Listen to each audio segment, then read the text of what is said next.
Hello and welcome to the Sports Blog on the Greater STL Sports Network. Robert Bosley here with you. You can tweet me at RBosleyJR. You can tweet the Greater STL Sports Network at Greater STLSN.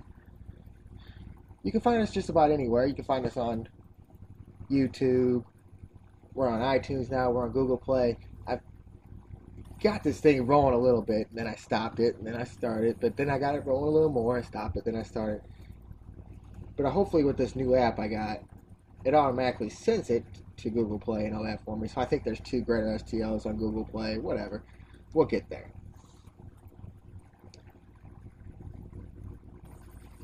And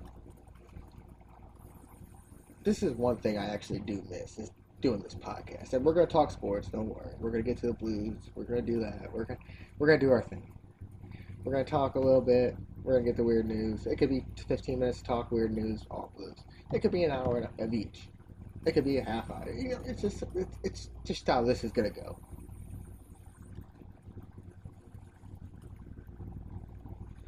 But I really do miss doing this podcast. It's something, it gives me something. It gives me something to look forward to. I mean, and I quit it because it's a lot of hard work, and that's an excuse. Most of it's because I start doing fucked up shit like drinking. But I just, my life is so sporadic. Since 2016, my life, mostly 17, my life has been so sporadic. It's kind of like this podcast. This podcast comes up when I get the urge, and I've had the urge for a while, but it was hard to do it. And I could have done it till from October when the last time I did it, when I did 2 podcasts, to February, and I could have started again in March. I could have done a lot of things to keep this going, and I just didn't. I can't make excuses for that. And I always say something about this. Like, depression is a real thing. And that people make themselves depressed. But it's a real thing. It's still a real thing. And I make myself that way. So, a lot of it has to do with me. A lot of it has to do with the way I think about life, the way I think about things. It's just, I do it to myself. I feel like, and I feel like that's what a lot of people do.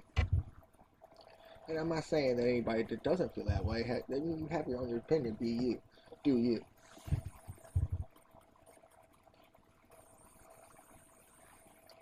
But this is one thing I should be doing to stop that kind of stuff. Because I have more urges to do this podcast than I do a lot of things. But I also have the urges to drink, and I have the urges to do this, and I have the urges to do that. And I should take the urge from this pot and throw it all into this podcast.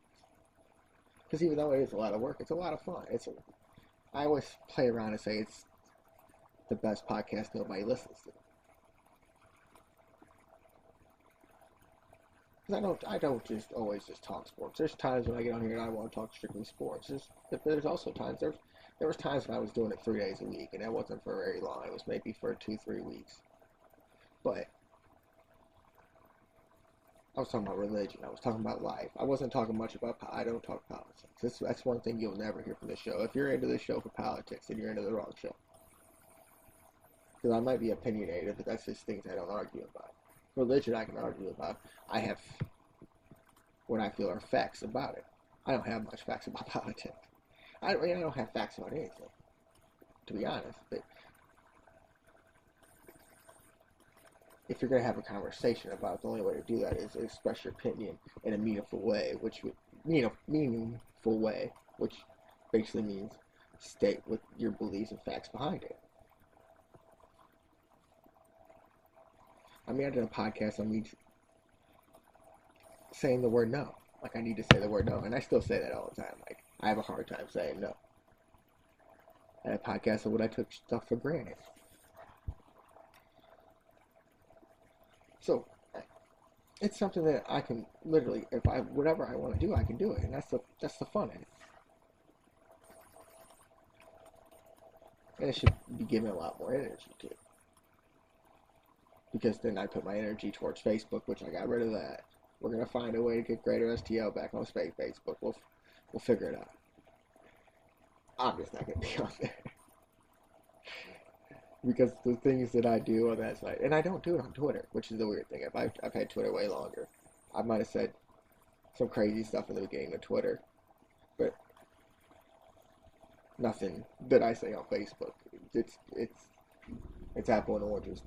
Facebook's way down here, or Twitter's way down here. Facebook's way above my head of stuff I do. So we'll figure it out. But we got this where I can put it just about anywhere with no problem. And there's slight problems. I wanted to do it live on Ustream. I couldn't do it live on Ustream because it wouldn't connect to my phone with the internet I got, blah, blah, blah, blah, blah.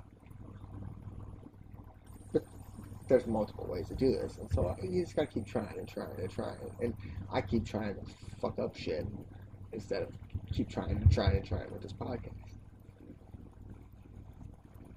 Definitely what's going on with the Cardinals going in out of 500, with the Blues in the Stanley Cup playoffs.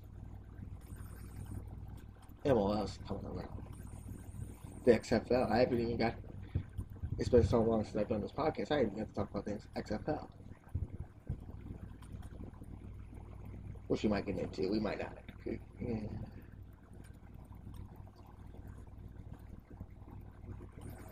But it's funny how you can talk to people and think that you're getting yourself out there. That people bring that back on you, and I take the things that people bring back on me much harder than I take myself seriously, I would say, I guess. Or take care of myself. I rather take care of other people than take care of myself. It's a more, I guess, happiness thing than anything. I gotta put that into this podcast.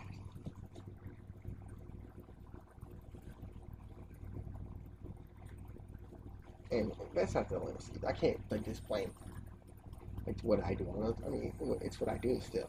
But I can't just say, oh, it's because of this and that. Blah, blah. Like I simped up twice. I started a podcast, simped up twice. Stopped doing the podcast in general, went to depression, did the podcast a couple times, could have came back and did it. I mean, it's a whole story. We might get into it someday. I might just write the book. I might just write Liquor Hooker and Your Baby Mama. I might actually just write that book. Because seriously, I mean, the stuff that kind of happens, which is a lot of it's my fault. It's just crazy to me.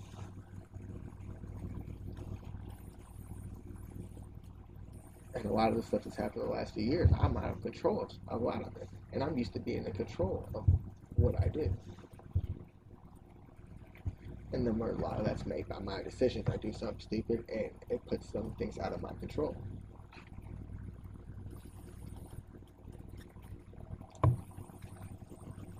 God help me, grant me the serenity for things I cannot change, which obviously is myself.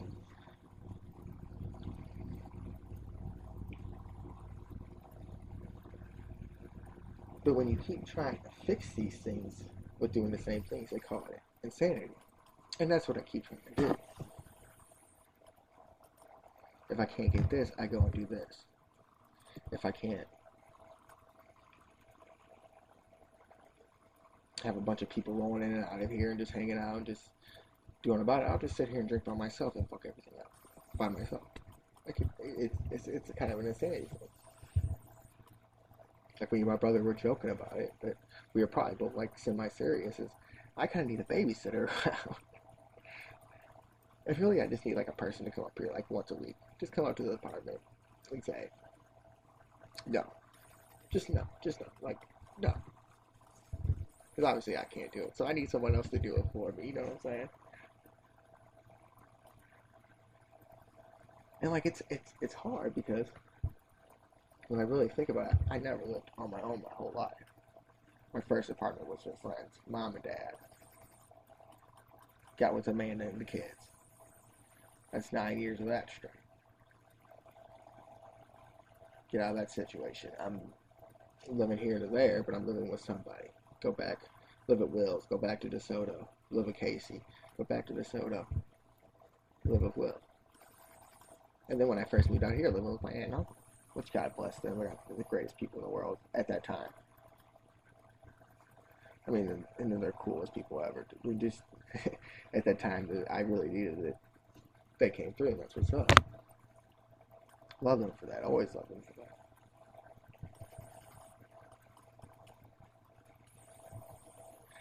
But now I'm on my own.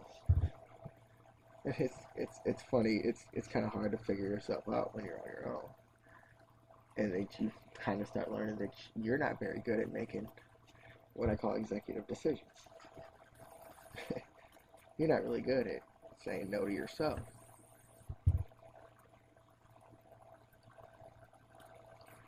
And that kind of get to you in a way. Because you're going to, every time you see something around that you know you shouldn't be doing, you're going to do it.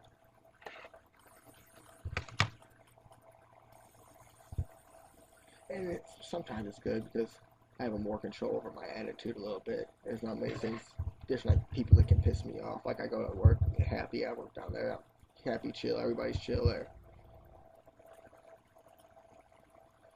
So I guess that's a good thing. Like used to go to work grumpy. I mean, if I go into work and have a bad day, I'm having a bad day the whole night, and it just can't get out of your head sometimes. Like you drop one thing, you're gonna drop 20 things that night, and it's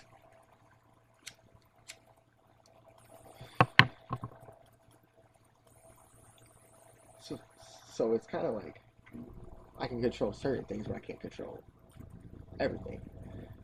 And I think I said it best when I'm good living by myself, but I'm not sane living by myself.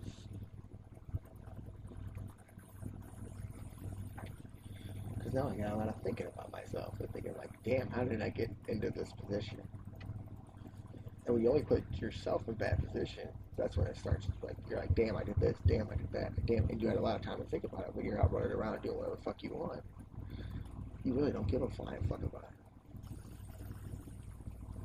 When you start acting like a grown up, you're kind of like, damn, damn, damn, damn, damn. Like, damn, I can't believe that I fucked this, fuck this all up, you know?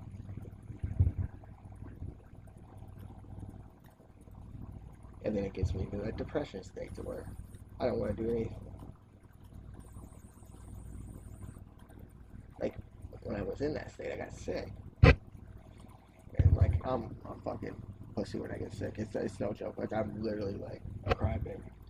And when I get sick, like, I literally did nothing around it. I mean, the house was like a freaking bum up here, like a homeless person up here. Because I got myself that out of whack, but I was so out of whack that I had to go to work. But I knew I had to make myself get out of my head by doing something. Which probably made my job worse. It made me hate certain aspects of a certain job. Because I did that to myself. Working 2 jobs, doing all that. And now that I'm a little more relaxed and got the 1 job, which I'm going to go back out and get to. You know what I do, Robert? 2 jobs, whatever. Black 2 jobs. But it makes you realize things when you're by yourself that affect you more than they ever did, because you're right, as of right now, I'm only really taking care of myself. So I knew you start learning things that get you in these moods, and that job was one of them. Like when you can't wake up for a job, like you don't want to wake up, and I didn't have to be there till 11 every day. That's fucked up. And like I'm late. I'm that type of person. If my job's before a certain time, before noon, I guess I'm late. I remember one time at Mr. Goodson's, I told somebody, "Oh, I'll be there at 5 for you," and I showed up by 7:30. I had to go deliver some sandwiches to these people. Well, I delivered half the sandwiches, came back, made the rest of the sandwiches, and then when they called, I was like, "Oh yeah, I missed the whole bag," and brought them my 3 bags. So I'm just more of a night person than I am a day person. But if the job's enjoyable, I can do it. And I'm not going to say enjoyable, but if it's something I like. Like if I had to, I would do it. And I'm really not forced to at this time to go out there and just find this other craziness that I don't want to walk into something just as crazy as the last one. I would have kept the last one because I got something good going where I'm at, and that kind of helps too. When you I'm not gonna say I have aspirations, but when you have a job that you always wanted to do, it's enjoyable to you, even with no matter what the pay is, it's enjoyable to you. I've made $5.15 an hour doing the job that I do now, a little bit less, but about the same job. I'm just working on my grill, $5.15 an hour to not what I make now. And then between there, $8.25 an hour, 9 hours an hour here, $9.25 an hour, $8.80 an hour. But it's still something I like to do. And I don't have to deal with a whole lot of people when I'm back there in that kitchen. And that's just the thing that will help you with stuff. When you actually find something that you like to do, it's enjoyable. But I gotta have more than one thing, and this has to be it. This podcast has to be it. Because the shit I do is just off this wall fucking nuts. It doesn't make sense that I would do these kind of things. At this point right now, right this second, it affects me totally 100%. It affects other people, but right now, me 100%. And then my dumb ass will go tell people I do these fucking things.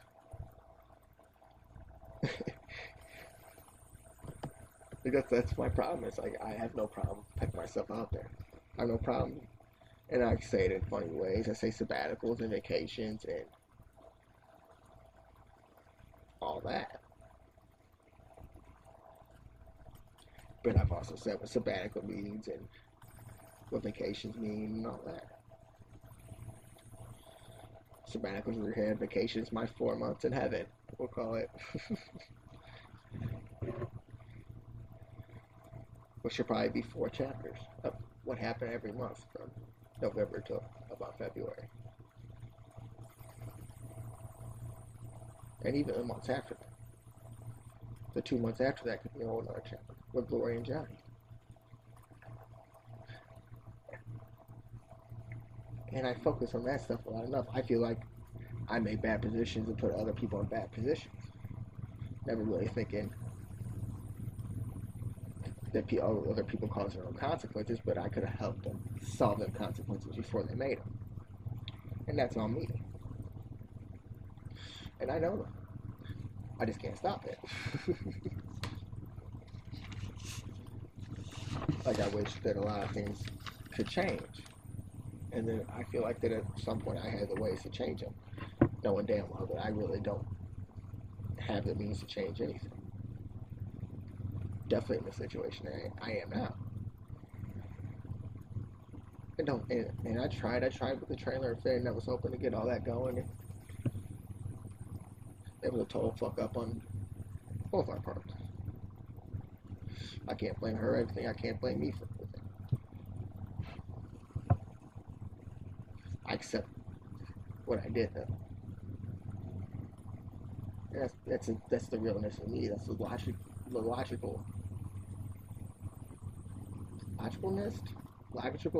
in me.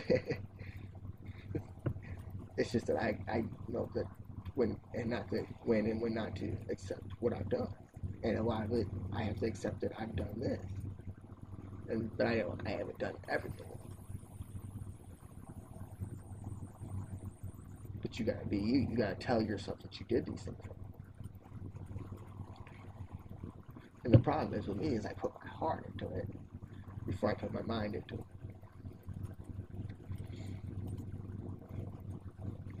But I've done that my whole life.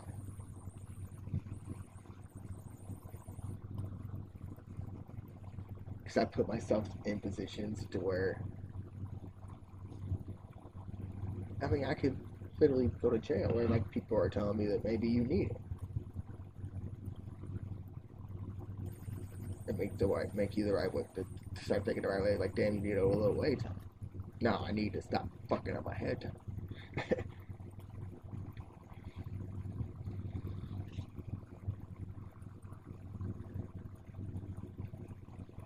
it's just hard to put your mind at ease sometimes when you're by yourself. And I mean, that's another excuse. That's just an excuse for me saying, well, I got anything I can want up here to do, but I'm up here thinking. And I'm not a big TV watcher. I'm not the biggest on playing the PlayStation and stuff no more. I listen to a lot of podcasts. I try to diverse myself into other things. I don't even know how to say it. At least I'm using big words in this motherfucker. Differentiate my mind. See, yeah, too many big words. But open my mind to other things. Listen to a lot of wrestling podcasts. Listen to a lot of Joe Rogan. Listen a lot. And just try to do different things to get me to a point of somewhat not pure sanity, but somewhat sanity. So somewhat normal is what I used to call it. I gotta create a new normal. And that's what this podcast should be.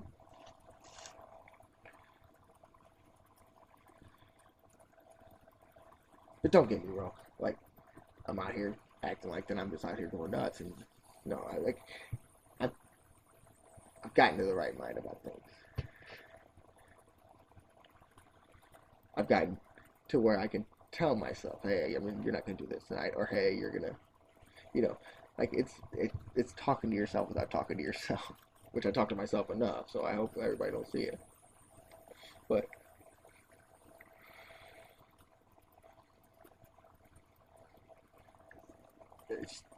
it's a thing about trying to control your own thoughts and trying to take the positive out of things. And that's something that's hard for me to do. And I've never figured out why that is.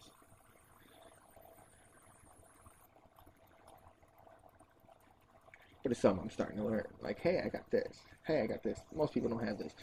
I mean, where I'm at, it's flooding. There's literally houses under 10 feet of water. And I'm in the same city, but I'm up in my apartment. I mean, that's a blessing in disguise that I even found this place where I was living before it's flooding. So I have to start thinking about the positive and make the positive happen.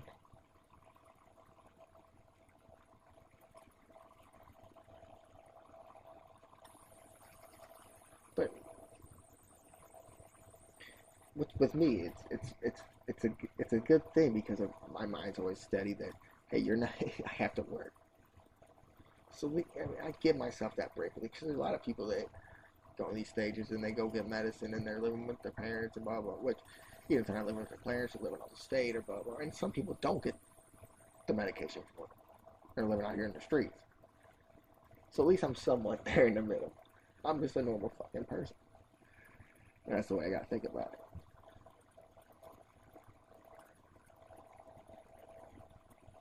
But this is hopefully a start of something new with this podcast. Definitely with where the Blues are at, and I'm gonna have a lot to talk about the Cardinals, and hopefully by the time we get it rolling, that we start hearing a lot more about the XFL. And I want to get the hometown rundown back. I really like looking up the Ambush and the Rascals, and we're supposedly gonna have a new team coming, the St. Louis Stampede, but they've already delayed their season in the Indoor Football League. But I really like doing that hometown rundown. That's St. Louis FC. Like I always say that I was a bigger baseball fan until I went to a hockey game. And now I'm somewhat 50-50 on that. But when we got St. Louis FC, like, I started watching a little more soccer, and that's something I got a little bit into. Like, I'm scared about the XFL, like going to that dome, trying to fill 70,000 seats, and it looking plain, because they know you're not going to fill 70,000 seats. You'll be lucky if you can fill 40,000 seats.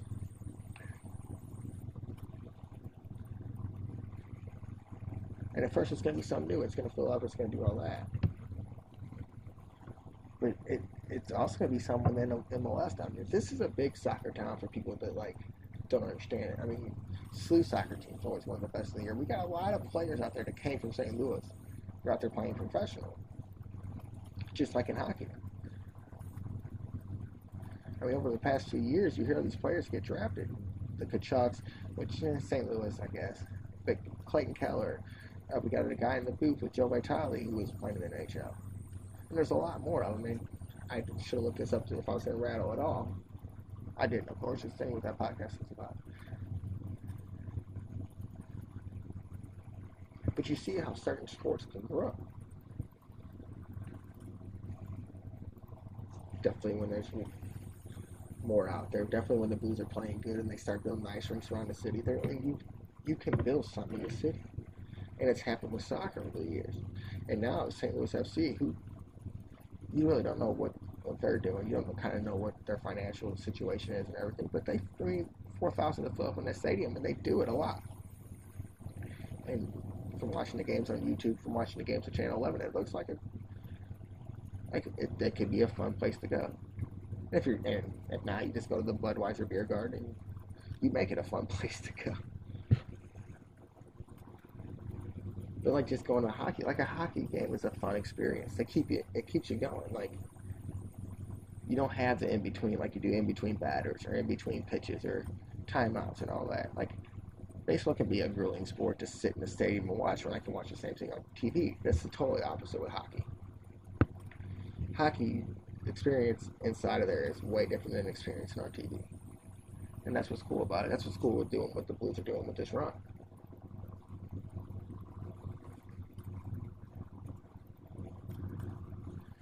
And we're going to get into that in a minute. But first, just to get it out of the way. My actual favorite segment we've ever done on this show, and that's why it keeps going, is what you call Weird News.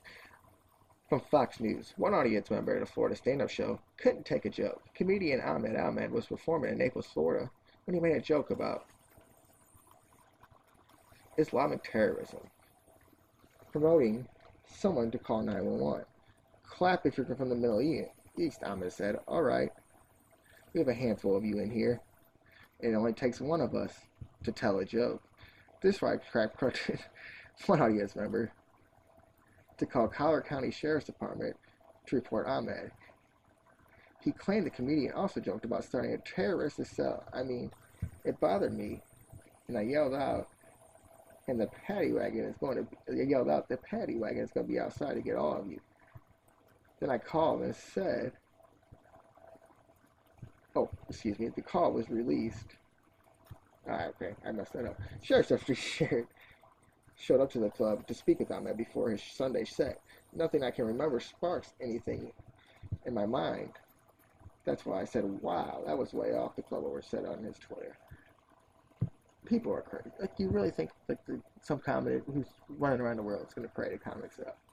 I mean, it would have been a much better read if I knew what I wrote down. And I'm looking at it right now. Yeah, I don't know what. So the caller said on an audio release of his call. Okay, so see, they released the call. He sounded like an idiot. There you go. This is also from Fox News. In an extensive investigation report obtained by Navy Times, 2 junior officers of ESA 130 appear to have plenty of time to kill during their government training session in 2017. Drawing a penis.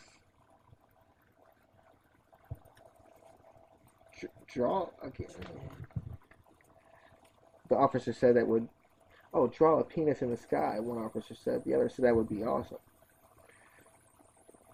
What did you do on your flight? The other pilot replied back. We turned to dinosaurs in the sky penises. The conversation between the two was captured on an audio recording system inside the plane. Hours after the skyward hijinks, the squadron sent an alert to officials and that the filmatic art was going to get a lot more eyeballs. Aircrew maneuvered an EA-18 craft in a pattern that regulated and cut trails depicting an obscene symbol when viewed from the ground. Media attention is expected. The Navy told KREM 2 at the time that the Navy holds its aircrew to the highest standards, and this is absolutely acceptable and of zero training violence, and we are holding the crew accountable. It's still unknown to me. I eventually decided to do it, the pilot said. The 2 pilots responsible were not identified, and it is not apparent what the discipline they faced. The Navy incident happened a Navy incident happened a year before the Navy incident happened a year before. Two Marine Corps were grounded pending an investigation when they digitally mapped a flight that appeared to be in the shape of male genitalia. Well, that's two in a row, and that's funny as fuck. Airplanes drawing penises in the sky. You need to see that more often. Looks like this one's a little easy to read. From the Huffington Post. A Florida's man faces city charges for having an I eat ass sticker on his pickup truck finds his arrest a little hard to swallow. Dylan Shane Webb was arrested after Columbia County Sheriff's deputy seen the message on the rear window of his vehicle. When the officer pulled over, he claimed a sticker violated a Florida state dealing with the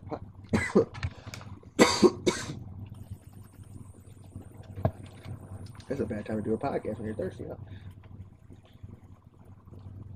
But pulled over, he claimed the sticker violated Florida state dealing with possession and distribution of the same material, according to the Lake City Reporter. Webb assured saying that, all right, we're done with that. No, we're going to finish it up. I got a couple good stories here.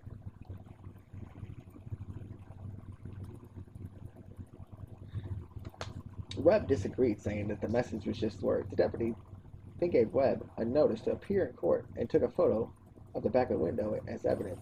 But the deputy asked Webb to remove one of the letters from the word ass, so a statement on his sister could no longer be derogatory, who refused, saying his First Amendment right, according to the report. Webb was then charged with resisting and taken to jail and bailed out on $2,500 bond. Wow. According to the AP. The truck was towed, but Webb said the sticker was still there when he went to pick up his truck. He filed a wrongful arrest lawsuit against the sheriff's office. Webb said he placed the sticker on his truck the week before the arrest as a joke between friends. Now, can they really get you there? But put something on your car saying, I mean, I guess kids can see it, but I just don't get it. I don't know how it could be against the law to put a bumper sticker in your truck. And I get the point, the kids can see it. If you're driving by a school, I get the point of appearing in court and saying, hey, you can't do this. First Amendment, right or not, there's rules. The government makes the rules, you just have to follow them. But I can also see how you could get away with it. It's hard. I mean, it would be hard to get arrested for it, but it's also hey, remove the sticker, man. Just get, it was a joke. How you get away with it for a week? Just get rid of it. But hey, it's Florida. This is from. Now we're gonna move on to our Missouri story. This is from the LeaderPaper.com. An Imperial man told Jefferson County Sheriff's investigators one of his guns actually discharged while he was cleaning it, and he shot himself in the hand. The victim said he was cleaning a .22 caliber revolver around 6 a.m. when it went off. The man said it was an older gun and he did not realize it was loaded. He said he became angry when he shot himself, so he threw the gun outside the window of his vehicle into the Merrimack River. He then drove to work, the report said. After several hours at work, his hand began to swell so much that he left work and drove himself to a medical care center for treatment, according to the police report. Now, if you're shooting yourself in the hand, you probably shouldn't be fucking with guns. And we made it through one story. But I can't see myself, literally, just sitting there, just fucking with, and I know it was loaded. I don't fuck with guns anyways. I'm not smart enough to do that. I'm out here trying to kill things. I'm out here trying to just go shoot at a range. So there's really no honest point for me to have a gun. It's probably the smartest thing that I've made a decision on. And I mean, just shoot yourself and then get mad at yourself. So I just do. I'm gonna throw my gun out the window. I'm trying to figure out, was he driving while he was cleaning his gun? I mean, that's I think that's the part that's missed. It's like the way the report says that he got mad, he shot himself, just got out the window. It's not just something that kids play around rivers, kids try to source. I don't know about the Merrimack River. Or thinking, that gun could just pop up anywhere. I mean, I think things get missed in like certain kind of stories when just some stupid ass shoots himself. It's really like, damn, this dumbass just shot himself.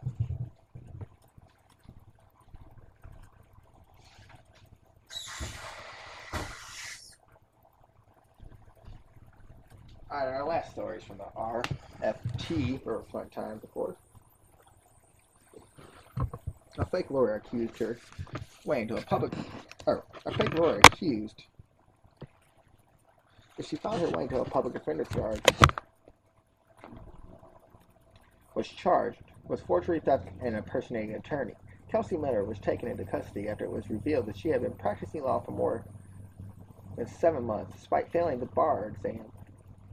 state's bar exam twice. She worked for the Madison County Public Defender's Office and was caught after a court reporter tried to double-check the spelling of her first name against the state's list of licensed attorneys. Her boss told reporters that it never occurred to him to check her license. Miller worked on about 80 cases during her time in the office, reporters were told by her boss. Generally, her case load involved lower-level crimes typically handled by new attorneys. The cases against Miller allege that she is guilty of theft for accepting a salary under false pretenses. The forgery charge relates to a fraudulent state's attorney registration card, according to criminal complaints. Her boss said that nothing in her work made him suspicious, and nobody had previously raised any red flags. All the cases she worked on are being reviewed by her former colleagues. Now, that's fucked up. Like, what if you were one of these good people, and now that you know that you had a fake lawyer? Like, I would run that to the fucking end. A lot of these people charges are probably going to be dropped. Or nothing, they'll just rerun it. They're going to look through the cases and they'll just rerun it through with the same evidence. They got them convicted or got them innocent, whatever it was. Public defender is really supposed to help you anyway, so. But that's something you could use against them. I mean, that's on them to find that stuff out. I mean, that's just crazy to think about. That your lawyer was actually a fake lawyer. Like, I don't know like how much TV they have to watch in the county jails or whatever she worked on. But if you seen that shit on the news, boy, I would be excited as hell. Oh, that's my lawyer right there. Yeah, let me call Johnny, motherfucking Blojo lawyer. That's on fucking TV that I see all the time, and I bet he jumps on that shit and gets as much news coverage as possible. And I would do it. I would already be on the phone. I would have been on the phone the second I seen it. But I don't know how much they see. That's the problem. So it's not like anybody even really knows, maybe, that's in the jail that was working on our cases, except maybe the people that got the charges dropped. It's just something crazy to think about, and that's weird news.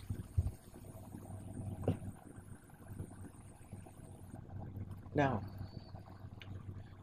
let's start off with just thinking about St. Louis in general. This is a city that needed something. A city that needed to have something to look up on.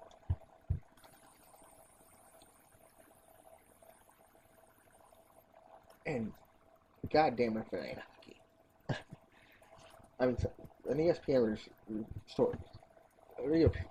reporter wrote a story saying this revitalized St. Louis, the Blues being in the Stanley Cup Finals. And it really kind of has.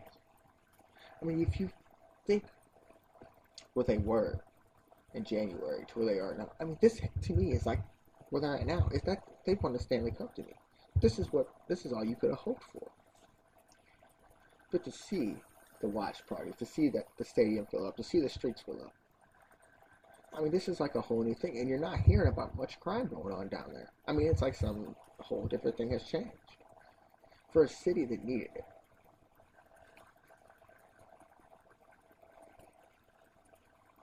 And like I was talking earlier, like I didn't become a big hockey fan until I went to my first hockey game. It seemed like, wow, this is crazy.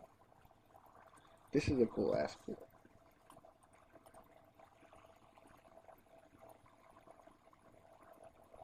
And the thing with Bennington, who's a guy that got looked over, people were calling, when Bennington got called up, people were calling Bob Huso, I guess it was Tyler Green or Carson Kelly or somebody like that.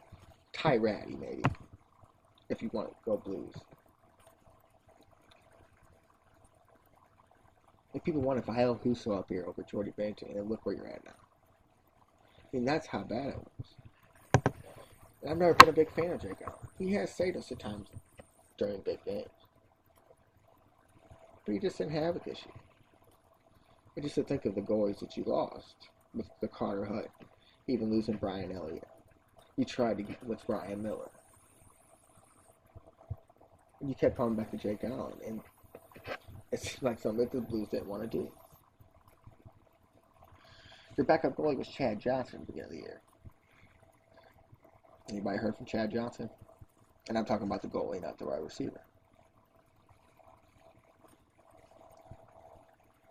I mean, to me, this is a win of the season. Already. I said from the very first tick, and I should have done the show, but I said it from the beginning, that they make it to the playoffs. That's a win for me. That's a season win for me.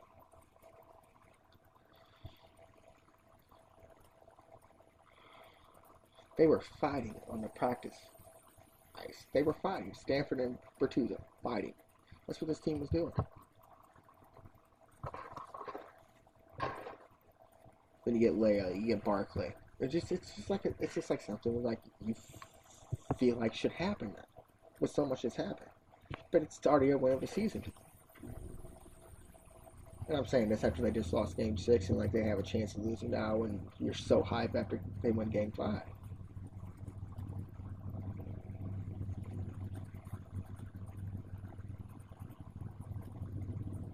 But I mean, if you're a diehard hockey fan, and I know that the diehards are just wanting to win the Stanley Cup, they just want to see it one time. Now, I don't want to wait 50 years, but I'm cool with them not winning it this year. That's not going to be a disappointment to me. Am I going to be disappointed? Yeah, hell fucking yeah. Am I going to be depressed about it? Hell fucking yeah.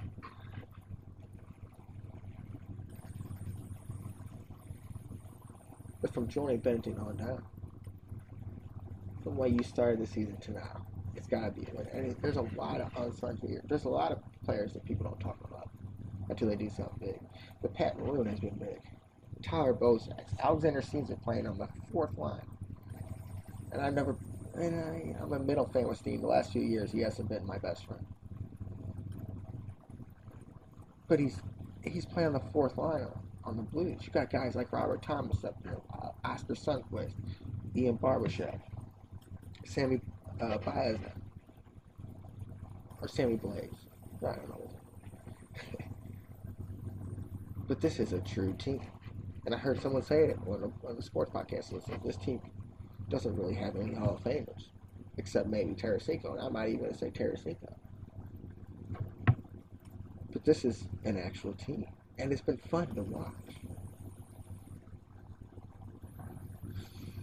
I mean, this is a team of fighters. I mean, it sucks losing a player like Ryan Reeves because you don't have nobody that's going to go out there and get after somebody when something wrong happens. But everybody checks. They don't play defense, but everybody checks. Everybody's going to the nets. Everybody's trying to score. I mean, this has been fun to watch since January.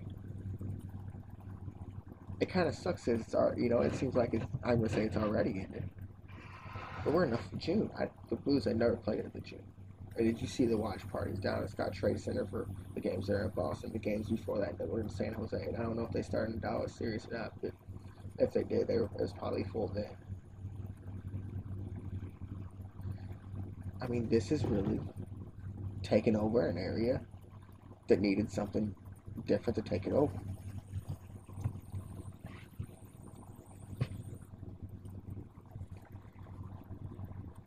I mean, in the way big. And people can just focus on Bennington. And yeah, he saved us a lot because we don't play defense. We have a lot of offensive defense. Carl Gunnarsson might be our only defensive defenseman, and he's not very good at it. Bouwmeester's not good at anything, so you can't claim him for anything. He's been playing pretty good in the playoffs. He's showing the speed that I've always talked about. That was the only thing he had, but they're sending him out there for 30 minutes at a time to shut down the top lines, and he's doing it. I mean, this seems like the team of destiny.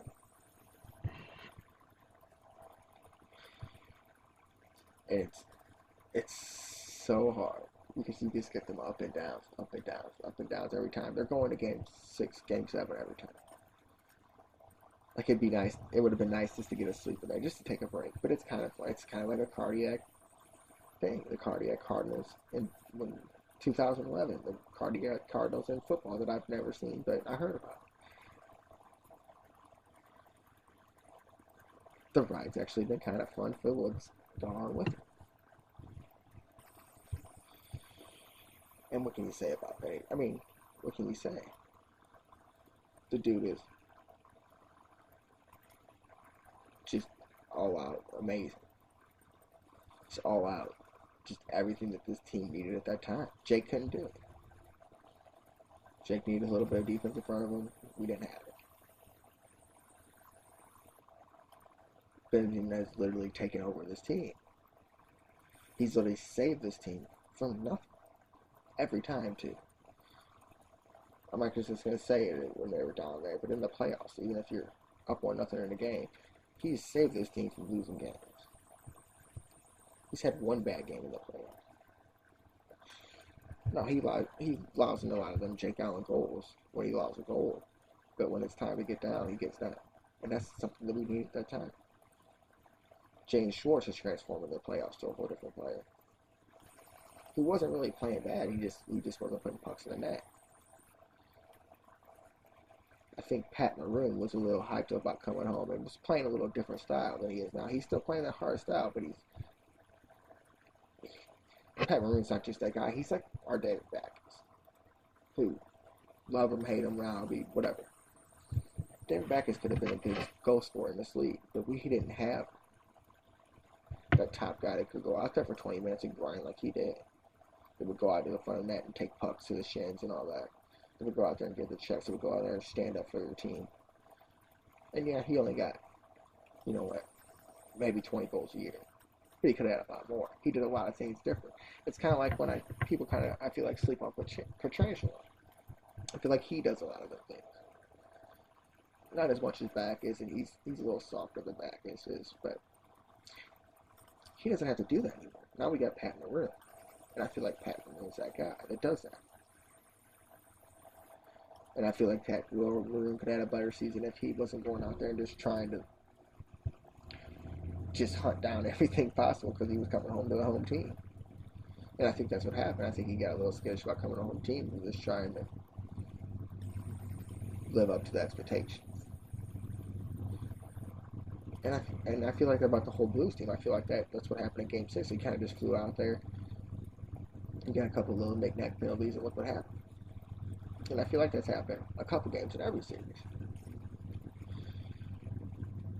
And that's, to me, what's fun about it. It's probably not fun to a lot of people. That's what's fun to me about it.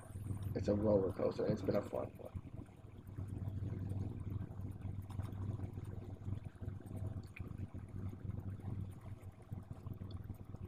But then you look at the way that Berube does the lines. He just switches people up. He's always switching. He's always maneuvering people around. I mean, Schwartz, who's a center, was playing left line for a lot of the year. Or left winger for a lot of the year. With O'Reilly. And that's your three best players in one line.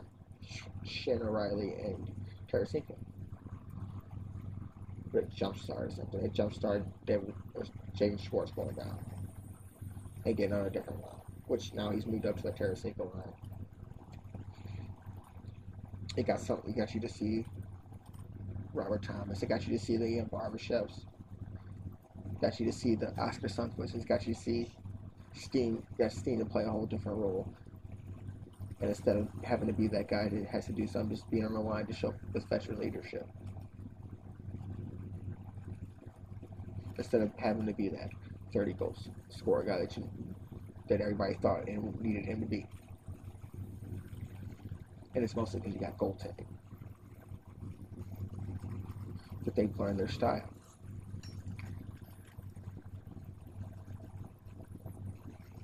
From the first series on down. And since January, they got to go out there and they got to wear teams down for 60 minutes. They got to get that first goal, and they just got to wear teams down after that. I mean, the hard part's getting that first goal. But that's what this team's done all year. And then they just relied on Binnington when they F it up.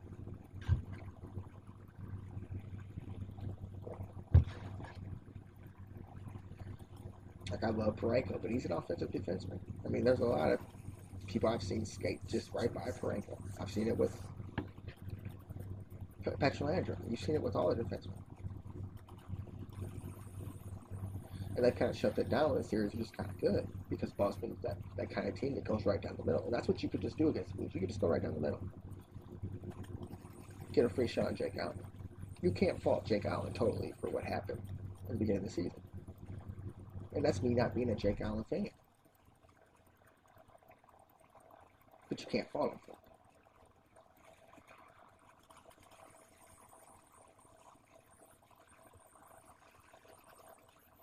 And I don't know if you can fault Mike, for riding with them and riding with the lines that he thought was going to bring with the best teams. But you had a guy in Craig Berube who said, hey, this is what we're going to have to do. Because you want to roll with your best players. But if your best players ain't working out, you got to do something different. And I don't know if Mike Yeo is ready to change it up yet. Actually, Berube actually was when we knew that. And that's where we're at, where we are today. But Boston is a team with a lot of players, and so are the Sharks. And I can't believe you've seen guys like Carlson sit out during the playoffs. You've seen other big guys sit out in the playoffs. This guy's got a broken jaw, Charles, for the Boston. It ain't sitting out. This is a whole different beast in the Boston Bruins. And you got one game to prove yourself. One game.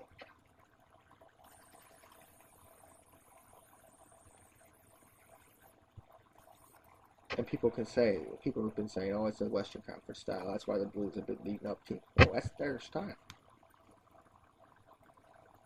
We didn't get players injured until we got to Boston with Robert Thomas getting hit by Torrey Krug.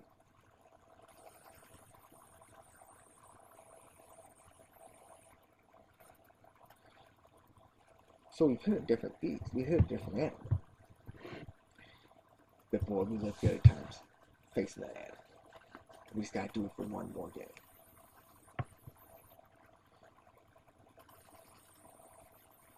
And I have the slight feeling that Binnington can do that. I'm worried about the rest of the team. I'm not really too worried about Binnington.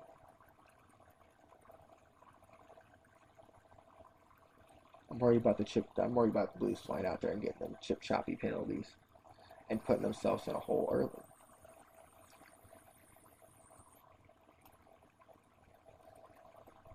Because you can tell when the Blues are hyped up, they're hyped up. They're going out there and they're just knocking things over, and it leads to offensive chances and leads to penalties, which creates more offensive chances. And Binnington's not going to stop everything. Definitely this late in the season. I mean, everybody's worn down. And he's missed some easy goals.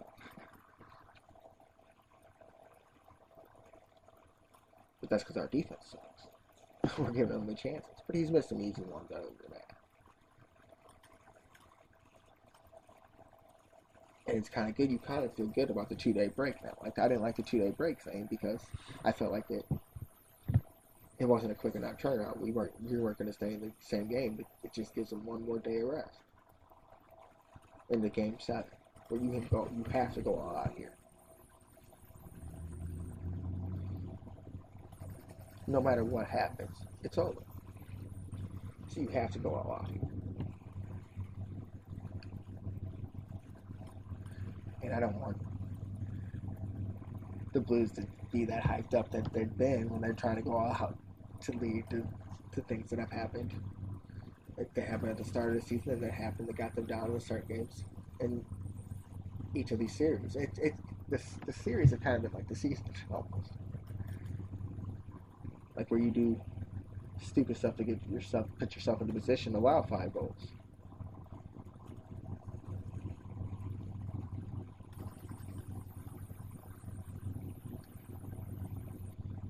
You just hope that it's the same animal with a little more composure.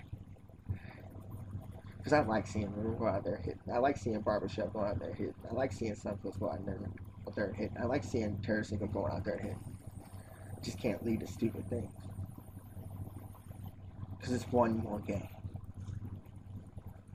And if you were going to play as confined as you could, as defensive as you could, it's not as ticky-tacky, as keeping things roughly perfect, this would be the game to do it. And it's what the Blues have had to do since January, so I won out one more game.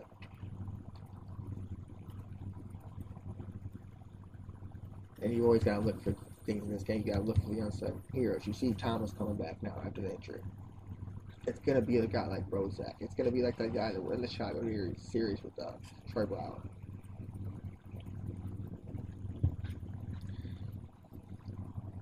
It's going to be like what happened in the overtime in the Sharks series. It's going to be the Pat Maroon who you didn't expect at the time. You don't expect Pat Maroon to go out there and score that goal.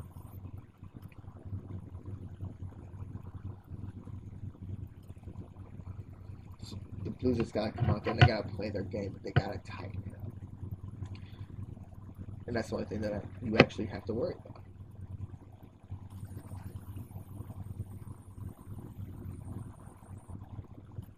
And it's hard to wait. That's why I had to do this podcast, because it's hard to wait. It's a waiting game that you really don't want to wait for. I'm mad about the 2 days in general, but I'm happy about it for the rest. It's just one more game. For the Blues to host something for 50 years, but don't get me wrong. This is one thing that everybody needs to know. This is a win of the season already. I don't want to wait till I'm 82 to see another one 100 years from now.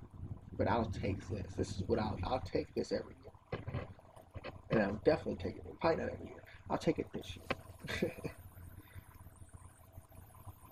Because it changed the whole culture. Not just with hockey fans. It changed it around St. Louis.